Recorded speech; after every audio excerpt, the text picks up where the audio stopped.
What's up, everybody? It's WolfBlade. I'm just gonna let y'all know this weekend I'm finishing the song, and this weekend I'm also gonna post where and when and what we're going to be doing for the meet and greet next weekend. So this weekend, completing the song. Next weekend, shooting a music video to upload the official music video and song, along with the fans who want to join in, or any other followers or friends or family who wants to join in. Anyway, I'm going to get into the reading. Marriage violations. If a man strikes a wife and after sleeping with her dislikes her and slanders her and gives her a bad name, saying, "I married this woman, but when I approached her I did not find proof of her virginity," then the young woman's father and mother shall bring to the town the elders at the gate roof that she was a virgin. Her father will say to the elders, I gave my daughter in marriage to this man, but he dislikes her. Now he has slandered her and said, I did not find your daughter to be a virgin, but there is proof of my daughter's virginity. Then her parents shall display the cloth before the elders of the town, and the elders shall take the man and punish him. They shall fine him 100 shekels of silver and give them to a young woman's father, because this woman has given an Israelite virgin a bad name. She shall continue to be his wife. He must not divorce her as long as he lives. If, however, the charge is true and no proof of the young woman's virginity can be found, she can be brought to the door of her father's house, and there the men of her town shall stone her to death. She has done an outrageous thing in Israel by being promiscuous while still in her father's household. You must purge evil from among you. If a man is found sleeping with another man's wife, both the man who slept with her and the woman must die. You must purge the evil from Israel. If a man happens to meet in a town a virgin pledged to be married and sleeps with her, you shall take both of them to the gate of that town and stone them to death. The young woman, because she is in a town and did not scream for help, and the man because he violated another man's wife. You must purge the evil from among you. But if in the country a man happens to meet a young woman pledged to be married and rapes her, only the man who has done this shall die. Do nothing to the woman. She has committed no sin deserving death. This case is like that of someone who attacks and murders a neighbor. For the man found the young woman out in the country, and though the betrothed woman screamed, there was no one to rescue her. If a man happens to meet a virgin who is not pledged to be married and rapes her, and they are discovered, he shall pay her father 50 shekels of silver. He must marry the young woman, for he has violated her. He can never divorce her as long as he lives. A man is not to marry his father's wife. He must not dishonor his father's bed. Exclusion from the assembly. No one who has been emasculated by crushing or cutting may enter the assembly of the Lord. No one born of a forbidden marriage, nor any of their descendants may enter the assembly of the Lord, not even in the 10th generation. No Ammonite or Moabite or any of their descendants may enter the assembly of the Lord, not even in the 10th generation. For they did not come to meet you with bread and water on your way when you came out of Egypt. And they hired Balaam, son of Beor, from Pethor in Aram Naharaim, to pronounce a curse on you. However, the Lord your God would not listen to Balaam, but turned the curse into a blessing for you, because the Lord your God loves you. Do not seek a treaty of friendship with them as long as you live. Do not despise the Edomite, for the Edomites are related to you. Do not despise the Egyptian, because you reside as foreigners in their country.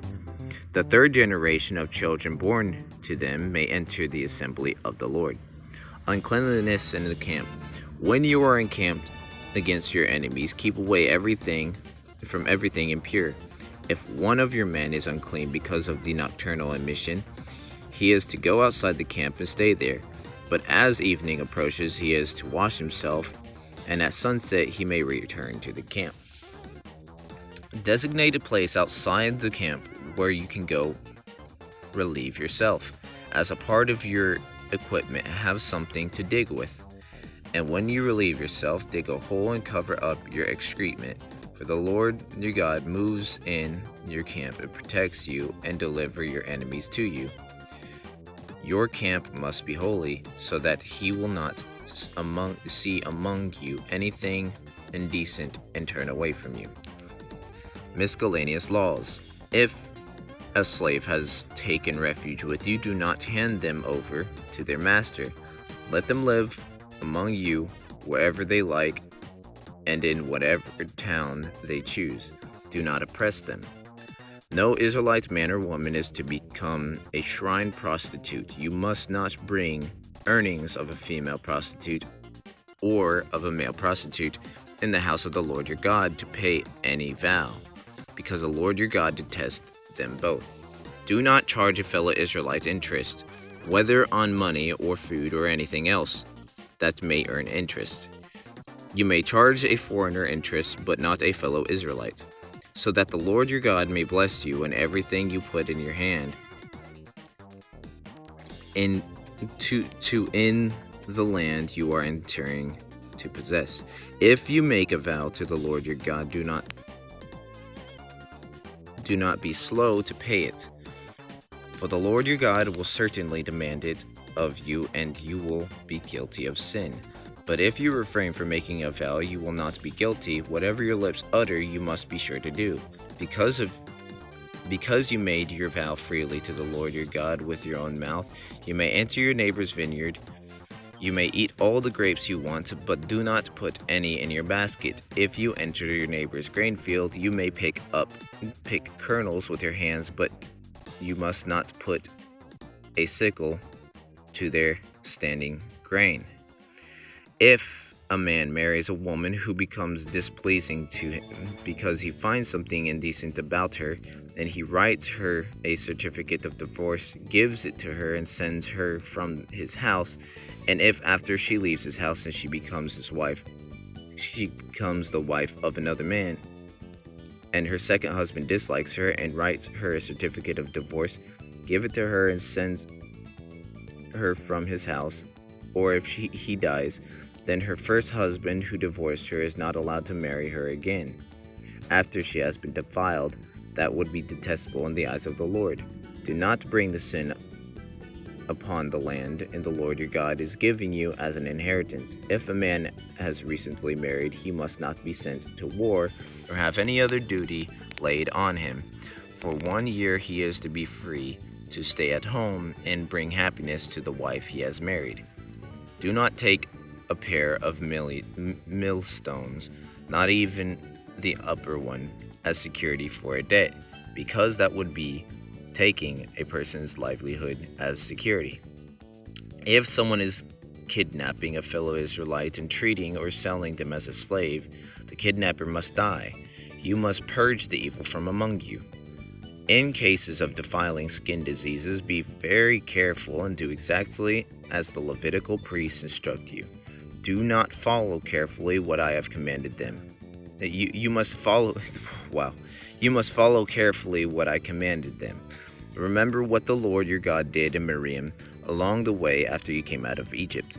When you make a loan of any kind to your neighbor, do not go into the house to get what is offered to you as a pledge. Stay outside and let the neighbor to whom you are making the loan bring the pledge out to you. If the neighbor is poor, do not go to sleep with their pledge in your possession. Return their cloak by sunset so that your neighbor may sleep in it.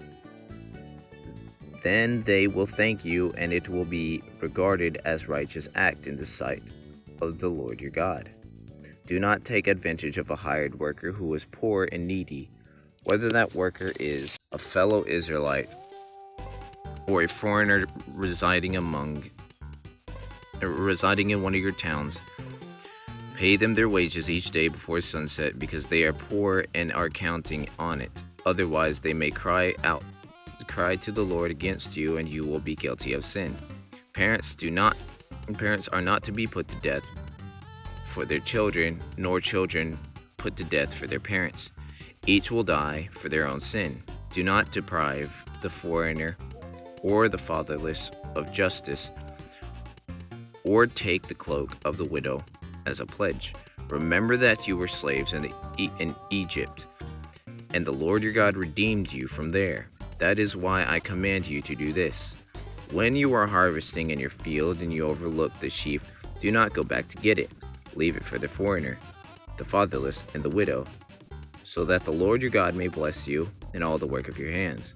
When you beat the olives from your trees, do not go over the branches a second time. Leave what remains for the foreigner, the fatherless, and the widow.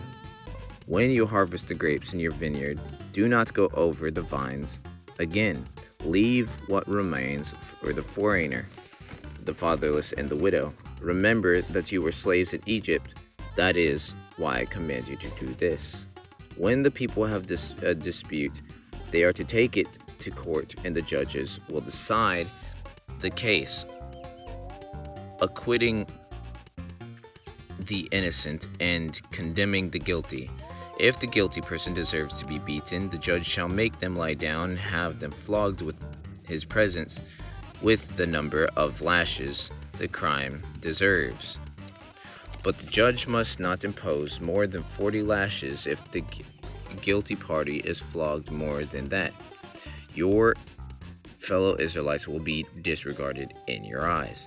Do not muzzle an ox while it is treading out the grain.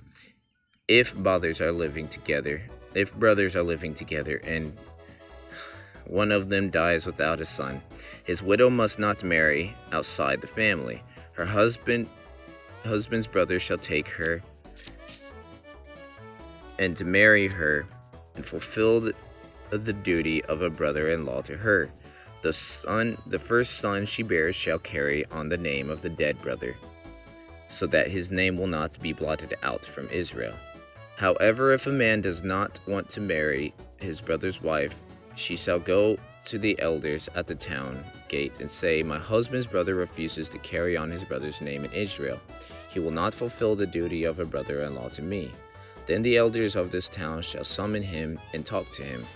If he persists in saying, "I do not want to marry her," his brother's widow shall go up to him in the presence of the elders, take off one of his sandals, spit in his face, and say, "This is what is done to the man who will not build up his brother's family line. That man's line shall be known in Israel as the family of the unsandaled." If two men are fighting and the wife of one of them comes to rescue their husband from his assailant, and she reaches out and seizes him by his private parts, you shall cut off her hand. Show her no pity. And do not have two differing weights in your bag, one heavy, one light. Do not have two measurings in your house, one large, one small. You must have accurate and honest weights and measures, so that you may live long in the land your God is giving you. For the Lord your God detests anyone who does these things, anyone who deals dishonestly. Remember what the Amalekites did to you along the way when you came out of Egypt. When you were weary and worn out, they met you on your journey and attacked all who were lagging behind. They had no fear of God. When the Lord your God gives you rest from all the enemies around you in the land he is giving you to possess as an inheritance, you shall blot out the name of Amalek from under heaven. Do not forget. First fruits and tithes, I will get to that tomorrow. I'm out of time. I will see you guys in the next video.